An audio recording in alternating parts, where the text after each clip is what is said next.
Hello दोस्तों, आपका हमारे YouTube चैनल लॉ ओरिएंटेशन में हार्दिक स्वागत है। आज हम भारत का संविधान 1950 जिसके part 1 the union and it's territory, संघ और उसके राज्य क्षेत्र के बारे में पढ़ेंगे, जो आर्टिकल 1 से लगा के 4 में मेंशन कर रखे हैं।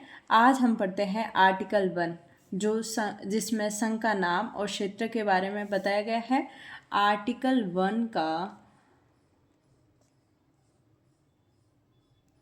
क्लॉज 1 जो इंडिया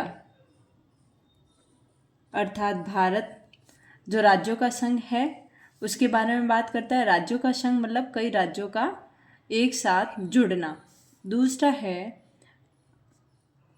आर्टिकल 1 का क्लॉज 2 जिसमें राज्य और उनके राज्य क्षेत्र जो प्रथम अनुसूची में विनिर्दिष्ट अनुसार होंगे।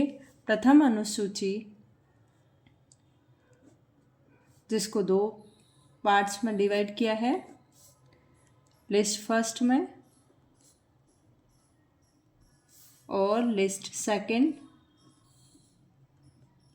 लिस्ट फर्स्ट में स्टेट के बारे में बात की गई है, राज्य के बारे में बात की गई है, और लिस्ट सेकंड में यूटी केंद्र शासित प्रदेश के बारे में बात की गई है। आर्टिकल 1 का क्लॉज 3 जिसमें भारत के राज्य क्षेत्र के भारत का जो राज्य क्षेत्र है वो निम्न से मिलके बनेगा। 3 से मिलके बनता है यूनियन ऑफ स्टेट राज्यों के क्षेत्र। दूसरा है यूटी प्रथम अनुसूची में विनिर्दिष्ट संघ राज्य क्षेत्र। तीसरा है एक्वायर्ड टेरिटरी जो ऐसे राज्य ऐसे अन्य क्षेत्र जो अर्जित किए जा सके हैं, इन तीनों से मिलके भारत का राज्य क्षेत्र बनता है। इसमें एग्जाम्पल दिया हुआ है, एक जैसे गोवा पर पहले पुर्तगाल का कब्जा था, लेकिन 1962 में सब छोड़कर चले गए, तो इस पर इंडिया को ये दे दिया। 12th संविधान संशोधन 1962 के तहत ये गोवा भारत का हिस्सा बन गया। सेकंड है पांडुचेरी पर पहले फ्रांस का कब्जा था, लेकिन बाद में ये इंडिया का हिस्सा बन गया 14 कॉन्स्टिट्यूशन अमेंडमेंट 1962 के तहत।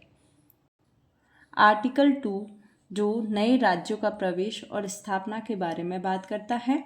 जो हमारा आर्टिकल 2 है इसके अंतर्गत बताया गया है कि आर्टिकल 2 के तहत हम यूनियन टेरिटरी जो हमारे केंद्र शासित प्रदेश हैं उनको स्टेट बना सकते हैं, और इसमें कोई भी अमेंडमेंट की ज़रूरत नहीं पड़ती है। जैसे हम एग्जांपल लेते हैं, गोवा पहले यूनियन टेरिटरी था, केंद्र शासित प्रदेश था, अब वह स्टेट बन गया है, अब वो राज्य के अंतर्गत आता है। ये सारी प्रक्रिया संसद ही कर सकती है और कोई नहीं कर सकता है। पार्ट 1 का हमने आर्टिकल 1 और 2 को पढ़ा है। अगले जो 3 और 4 आर्टिकल है वो हम अपने अगले लेक्चर में पढ़ेंगे। अगर आपको हमारा वीडियो अच्छा लगा हो तो लाइक, शेयर एंड सब्सक्राइब ज़रूर करें। Thank you.